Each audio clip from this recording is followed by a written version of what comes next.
For the court, now in session.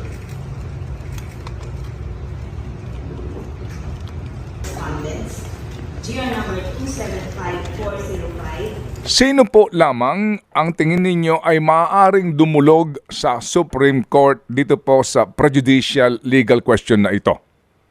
Hindi po prejudicial question. Well, prejudicial in the sense na kailangan surbahin muna. Pero ito po ay hindi technicality, hindi po prejudicial question ito kung hindi question of jurisdiction. Okay. Sino pwedeng dumulog sa Supreme Court? Depende po.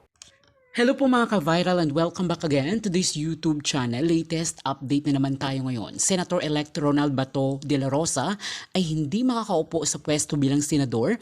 Supreme Court kumilos na at nagpasya para kay Senator-elect Bato de la Rosa. ICC or International Criminal Court, ginulat si Senator Bato de la Rosa. Matatandaang nasa listahan na ng ICC si Senator Bato de la Rosa at iba pang mga sangkot na kakasuhan ng crime against humanity. Nang tinanong ng broadcaster na si Ted Filon, si Attorney Christine Conte, ICC Assistant Counsel to the Philippines, kung maaari bang hadlangan ng kapag kapanalo o mayroon bang immunity si Senator Bato de la Rosa upang takasan ang kaso nito sa ICC, ay wala di umanong magagawa si de la Rosa kung maglabas na ng arrest warrant sa kanyang ICC. Subalit aniya ay kung paano inaresto si dating Pangulong Duterte ay ganun din ang proseso ang gagawin sa pag-aresto sa iba pang mga may ICC warrant. Subalit, nakadepende pa rin sa gobyerno ng bansa kung makipagtulungan ulit sila sa Interpol sa pagsilbi ng arrest warrant. Matatanda ang umani ng malawakang pambabatikos ang Pangulong BBM at mga executive officials ng bansa dahil sa pagka-aresto kay FPRRD noong nakaraang mga buwan na ayon kay Vice President Sara Duterte at mga kaalyado ng dating Pangulo na posibleng mismo si Pangulong BBM ang nakipag-ugnayan at nagpahintulot sa pagdakip kay FPRRD. Nagpasya naman ang kapatid ng Pangulong BBM na si Senator-elect Amy Marcos na idulog sa Ombudsman ang mga executive officials na sina DOJ Secretary Mulya, General Torre, General Marbel, Commissioner Lacanilao upang imbestigahan at kasuhan dahil di umano sa iligal na pag-aresto sa dating Pangulo. Samantala sa kaugnay na balita ay handa ni di umano ang newly elected at incumbent senators na bumubuo sa upper chamber upang maging bahagi ng impeachment court sa impeachment trial ni VP Sara Duterte. Sa pag-upo ng mga bagong halal na senador ay pagbubutuhan nila kung itutuloy o ibabasura ang impeachment na inaprobahan ng Kongreso. Nagbabadya din ngayon ang posibleng pagpalit ng bagong Senate President kapalit para kay Senate President Jesus Escudero. Matunog ngayon ang pangalan ni Senator-elect Soto at Rodante Marcoleta na papalit sa pwesto ni Escudero. Samantala, si VP Sara Duterte naman ay nakahanda na rin di umano sa pagharap nito sa kanyang impeachment trial. Inilahad pa niya ang salitang blank bath. Ibig sabihin ay mahigpit na labanan sa kanyang impeachment trial na maaaring magsisimula sa katapusan ng buwan ng Hulyo. Ang tanong po, ito po bang si Senator Go de la Rosa, based on what you're hearing, sila ba pwedeng maging subject ng warrant of arrest mula sa ICC? Si Senator De La Rosa, yes po. Naging malinaw na yan doon pa lang sa earlier submissions ng Office of the Prosecutor. Kasi simulat sa poll, parang ang pangalan na babanggitin, Rodrigo Duterte, Ronald De La Rosa, and Oscar Albayalde. Kaya para sa akin, ako nga sabi ko nga pupusta ako na si Senator De La Rosa ay subject ng either summons or warrant of arrest. Yung pag-swear-in niya as senator, kahit nga maging presidente ka wala pong kinalaman or wala pong pakialam dyan ang ICC. Hindi nila kinikilala ang presidential immunity kasi alam nila mabigat yung kaso and precisely maaaring hindi makasuhan sa bansa kung saan nangyari yung krimen, kaya nag-step in o pumapasok yung ICC. Baka hindi kasi kaparehas nung kaso ni dating Pangulong Duterte kasi hindi na siya incumbent. In this particular case, oo nga't mas mababa sa pagiging Pangulo ang pagiging senador, pero they are both sitting senators. Would that cause any major complication? Sa tingin ko, in terms of the legal text of the ICC, wala. Wala eh. May kasalanan ka at hindi naman porque ibinoto ka o sitting official ka, hindi ibig sabihin nun, pinatawad na yung krimen mo or kumbaga na-acquit ka na dun sa krimen mo. Kaya, kailangang intindihin to na hiwalay na konteksto yung ginawa niya noon, tapos yung, kumbaga, bakit pa siya binoto. Siguro gusto ng mga tao na may senador na ganyan, facing charges, pero ang importante siguro para sa ICC, magkakaroon naman siya ng opportunity to present his side kung haharap sa ICC. Ako nga, palagi ko mas advantageous para kay Senator De La Rosa kung haharapin niya na yung kaso ng ganito kaaga para makasabay na siya dun sa defense ni Duterte. Para makaride on siya. Kasi meron po ngayon na jurisdictional question. Kung sakasakali, parang makasama na rin siya doon at kumagat na rin kung ano man ang maging resulta nun sa kanya. But that would be a risk. Risky pa rin kasi baka ma-deny, sabihin ng ICC, may jurisdiction kami, so tuloy. At paano siya, sangkalan? Nagkaroon na, ito yung sinisilip ko paano yung mga may trabaho ka o may posisyon ka sa gobyerno, tapos hinarap mo yung ICC. May nagkaganong kaso sa may Kenya. Dati. Kaya lang, eventually, dinrap ng ICC yung charges. Kaya positibo ito para sa kanila. Yung presidente ng Kenya noon, even yung vice president nila, parang nasangkot sa ganitong charges, hinarap nung presidente. Ang fini-figure out ko lang kung anong naging epekto dun sa parang hindi din siya pinalaya pero short period of time, nagkaroon ng, kumbaga, ng pagdinig, nagkaroon ng charges. Kaya, dapat nakakulong siya So, pero chinecheck ko nga yung sa arrest niya mismo kung paano ba yun. Nung nakaupo ba siyang presidente, inaresto siya ng pulis niya. Mukhang hindi naman. Kaya, risk ito para sa kanila kung gagawin nila na haharapin nitong mga sitting senador, haharapin na nila yung charges ngayon para tapos na, o manganganib sila na tuloy-tuloy lang yung kaso kasi hindi sila haharap o hindi nila questionin yung charges. Magtutuloy-tuloy yung issue, anytime magkaroon ng warrant of arrest. Problema naman yun. At parang ang lalabas, coddler tayo o protector ng isang internationally wanted criminal. Ang pangit naman nun. Sila Senator Bato at Senator Bongo sa usapin na ito na nabanggit po daw ninyo, ma'am, na hindi malayo na magkaroon na po ng arrest warrant unang-una kay Senator Bato. Tama, ililinaw ko yun. Ako, mas kampante ako na talagang si Senator Bato ay may role at co-conspirator dito sa kaso ni Duterte. Ang clarification ko lang kay Bongo, because I do not have the evidence against him, ano ang role niya or gaano siya mapagpasya. Kasi kung nautusan lang siyang magbigay ng bayad, parang utusan lang siya. Pero kung siya rin yung sinabihan na, o ikaw na bahala kung magkanong ibibigay. Kung meron siyang role dun sa, kumbaga nag-isip, kung papaano i-partition yung pera. Pag namatay, mag-20 mil. Pag hindi namatay or huli lang, ganito ba? So, depende sa kanyang role na gano'n. Pero si Bato at posibleng Bongo at posibleng yung iba pa ay considered as co-conspirators, indirect co-conspirators ni Rodrigo Duterte. At si Bato de la Rosa, malamang sa malamang ay lapit ng makitaan na siya ay isa sa mga most responsible. Tayo nga, day one pa lang, alam na natin na isa yan sa pinaka-responsable. Siya yung pumirma ng Tokhang Memorandum. Pirma niya yung nakalagay doon. Dito po sa mga respondents nga, paano ho ba yan? Maaga pa lang po ba talaga doon sa complaint ng mga biktima dito ay meron ng inilista na supposed to be mga respondents sa kaso at doon kasama na po ang pangalan ni Senator Bato? Medyo tama. Kasi hindi talaga complaint yung sinasampa o kumbaga hindi kami nagrereklamo sa ganitong mga tao. Communication. Kaya ang nagdetermina kung sino ang mga kumbaga respondents o sino yung mga responsible, prosecutor mismo. At nakaabang kami kung kumbaga sino ba talaga yung i-determine.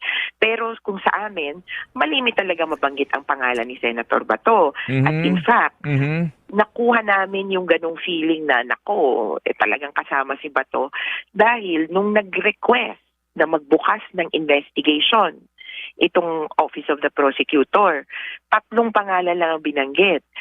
Duterte, De La Rosa, Albayalde, with a view to looking at the responsibilities or participation of other police officers or other persons.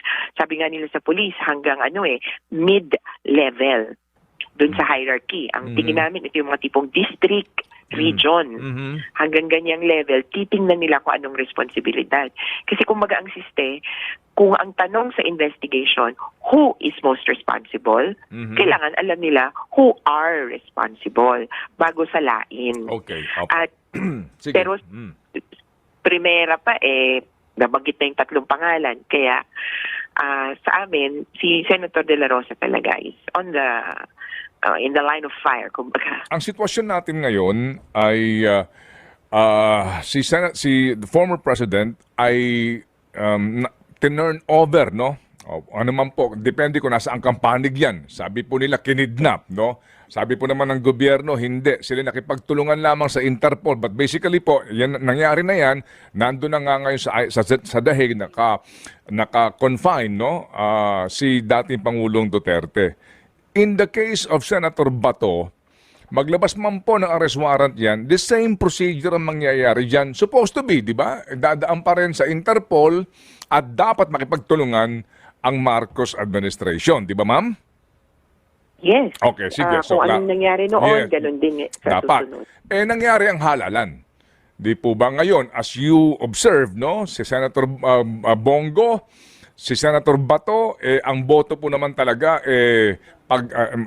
meaning, ang laki po ng mandate nila. Ang sinasabi nga po ngayon ng iba ay ito'y palatandaan, protest ito sa ginawa ng Marcos administration kay dating Pangulong Duterte. Opo. At ito po ay, ito rin po ay senyales nga, no, na kung ano ang ating makikita in the days to come, particularly hindi maitatanggi itong 2028 elections. Ngayon, ma'am, sa tingin ho, ano ho ang inyong basa dito? Kung sakasakali pong magkaroon ng arrest warrant laban kay Senator Bato de la Rosa, gawin pa kaya ito ng Marcos administration? Dahil mukhang sinasabi ho ng iba, ang nangyari po, backfire sa gobyerno po ni Marcos. Well, ang hirap sabihin politically kasi pagpapasya yan ng Marcos administration. Pero legally, may basehan para kunin sila. And in fact, walang kinikilala ang ICC na immunity of any sort, even presidential immunity. Kahit presidente ka, hindi yan balakid para kasuhan ka and eventually hulihin ka. Yung paghuli, yun yung may political considerations. At sabihin na natin, klaro, na may mandato si Senator Bato at saka si Bongo and all other senators na nanalo. Pero hindi din naman nun mabubura na nagkaroon ng krimen nung panahon na noong 2016, 20 hanggang 2019 na respectively siya ay Chief of Police at Special Assistant to the President. Kaya hindi naman din yan dapat parang pagpapatawad sa matinding krimen. Kaya yan ang kailangang i-weigh ng Philippine government, palagay ko. Kung paano ba natin mamimit yung both, kung parang can we have the best of both worlds. Kasi nagkakaroon naman tayo ng pagkakataon na may senador na nakakulong eh. Pero dito sa Pilipinas yun, di ba? May Laila de Lima, may Senator Trillanes yata dati. Bahagya, nakakulong siya eh. Habang nakaupo siya. Bong Revilla. Bong Revilla pa. So may examples naman. Hindi ko lang alam kung yun nga, politically they will risk it. Bato de la Rosa, medyo nag-react po siya doon sa yung pag-welcome ng pala sa legitimate opposition, pero parang lalabanan yung mga obstructionists. Ang sabi po ni Senator De La Rosa sa interview po namin ay yung hindi raw po haharang yung Duterte block sa mga programa at batas. Pero sana raw po, sabi niya, kung gusto nila ng magandang samahan, magandang cooperation, do not start with warning or threatening the senators. With all due respect to Senator Bato de la Rosa, bato-bato sa langit, ang tamaan ay huwag magalit. Unang-una po, wala tayong pinangangalanan kung sino man. Ito po ay pangkalahatan. Ang nais po natin sa taong bayan ay huwag maging obstructionist para magtuloy-tuloy po ang mga gandang proyekto at programa ng Pangulo at ng administrasyon. Wala po tayong tinireten. Wala po tayong tinireten na senador. Sana po ito ay napakinggan man lang sana niya yung mga words na aking nasabi para siguro po maiiba ang kanyang impresyon at ang kanyang tugon kung nadinig niya yung buo kong sinabi. Ang sabi natin, ang mga lehitimong oppositionist ay welcome dahil kailangan po yan sa isang demokratikong bayan. Ang atin lamang hahadlangan ay yung mga obstructionist na walang ginawa kundi manira at kahit maganda ang proyekto ay hahadlangan. At hindi po yan magiging maganda para sa bansa at para sa taong bayan. Yusek, one follow-up question from Maris Umali, GMA7. Yusek, speaking of opposition o yung pagkakahati-hati po dito sa slate ng mga presumptive na mga senators, sa inyo pong perspektibo, ilan po ba talaga mula sa alyansa ang nakapasok sa top 12 at ano po ang magiging implikasyon nito sa presidential legislative agenda ni Pangulong Bongbong Marcos? Sa ngayon po, ang bilang po ay 6 ang nakapasok. Pero tapos na po ang eleksyon. Nagsalita na rin po ang taong bayan. Sa paningin po ng Pangulo, wala na pong alyansa, wala pong PDP, walang anumang kulay ng politika. Dapat lahat po na nahalal ay magkaisa-isa, magkaroon po ng kooperasyon. Ito naman po ay para sa taong bayan. Huwag naman po na sana laging politika ang pinag-uusapan at hindi po tayo makakakilos at makakausad kung puro pamumulitika at pang-iintriga ang gagawin natin sa pamahalaan. Dahil ma'am, wala na pong mga linya o wala na pong alyansa, wala ng PDP and all, ano po ang implikasyon nito sa presidential legislative agenda? Of course, mas nanaisin po ng ating Pangulo na kung ano man po yung maganda niyang proyekto ay sang-ayunan ng mga mambabatas para po hindi tayo mahirapan sa pagkuha ng budget para po sa taong bayan. Hindi po hadlang din ang Pangulo kung ano man po ang kanilang mga suhestyon. Kung ito man ay hindi naaayon sa programa ng Pangulo. Kung ito naman po ay may valid reason, ito naman po ay pakikinggan ng Pangulo. Pero sana po kung ano man po yung hiling ng Pangulo at ng administrasyon para sa taong bayan, huwag naman po sana nilang hadlangan dahil lamang sa politika. Salamat po. Thank you, Yusek. At bago po tayo magtapos, tuloy-tuloy pa rin po ang pagbebenta ng 20 pesos kada kilo na bigas para sa ating Luis Romero, Philippine Star. Yusek, kalahati po so far nung mga nasa Magic 12 sa senatorial polls taga-alyansa. Yung iba po mga kakampi ni Pangulong Duterte, meron din po mga associated sa mga pink. Ano po ang assessment ng Malacanang dito given that the president campaigned dun sa alyansa all the way and ito po yung naging resulta? How would you assess this or how would you describe yung results na emerging ngayon sa senatorial polls? Yan po ang ibinoto ng taong bayan. Gagalangin po natin at kung ito po'y makakatulong sa administrasyon, uulitin po natin kahit ano pang kulay po niyan. Dapat isipin po ng mga bagong halal na sila po ay magtatrabaho para sa bansa, para sa taong bayan, hindi pang personal na interes o interes ng kanilang mga kaibigan o kanilang mga sinusulong na tao. So ano man po ito, kapag po nalaman po nila na ang gagawing proyekto o programa ng Pangulo ay para sa taong bayan, umaasa po tayo na sila po ay makikiisa. Meron din pong mga nag-attribute ng resulta na ito sa nangyayari po kay dating Pangulong Rodrigo Duterte, no? Kagaya po ni Senator De La Rosa, ni dating Chief Legal Counsel Salvador Panelo, sabi nila ito daw ay nagbabadya o nagre-reflect ng protest vote at sabi nga po ni dating Secretary Panelo, it's a thunderous repudiation of the Marcos administration and its relentless campaign to quote-unquote persecute the Duterte family. Ano pong masasabi ng Malacanang? Do you share that view po? Yan lang po ang gusto nilang gawing naratibo. Unang-una po, kung may dapat managot, at ito naman po ay naaayon sa batas, dapat po managot. Hindi dapat po natin ikanlong ang sino mang maaaring maakusahan ng paggawa ng mali, maaaring gumawa ng krimen, dahil lang sa sinasabi nating pagboto. Tao po ang siyang humusga, tao po ang siyang bumoto, igalang po natin ang mga napili na mga kababayan po natin. Wala po itong refleksyon kung ano man po ang sinasabi patungkol sa mga Duterte. 6 out of 12. Overall po ba, masasabi po bang satisfied ang Pangulo sa naging resulta ng senatorial polls or at least yung emerging na resulta ng senatorial polls? Satisfied po ang Pangulo dahil nalaman po natin na ang iba pang mga naboto ay mayroon sariling dignidad, may sariling paniniwala at ang karamihan po doon ay para sa bayan at hindi para sa ibang bansa. Salamat po. Follow-up question, Pia Gutierrez. Ay, ma'am. ABS-CBN. Ma'am, yung midterm elections is always considered a referendum of the current administration. Given the results po of the midterm polls, is Malacanang still confident na hawak pa rin ng administrasyon ang suporta ng taong bayan? Naniniwala pa rin po ang Pangulo na malaki pa rin po ang suporta ng taong bayan sa administrasyon sa ngayon. Tandaan po natin ang kahuli-hulihan pong survey ay nagpapakita po na mataas na trust rating po ng Pangulo.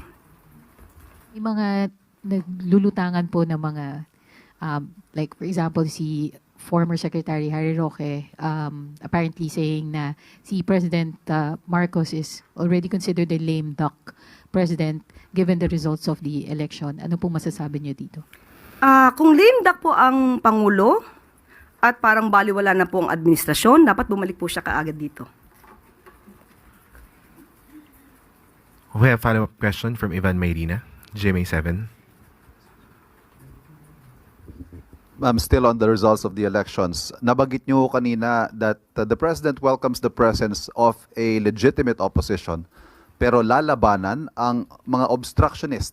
How do we differentiate kung ano po ang magiging aksyon ng legitimate opposition and how do we categorize the others na at masabi nating obstructionist? Napakadali pong sagutin yan. Una-una, pag sinabi nating lehitimong oppositionist, ang ipinaglalaban nila ay ang bansa, ang interes ng taong bayan, hindi ang personal na interes. Obstructionist, walang gagawin, kundi manira, walang makikitang maganda sa ginagawa ng gobyerno, at ang sariling interes lamang ang gustong palagawin. But isn't that a thin line, itong distinction po na ito? Hindi ko masasabing thin line lang yon. Makikita ang diferensya.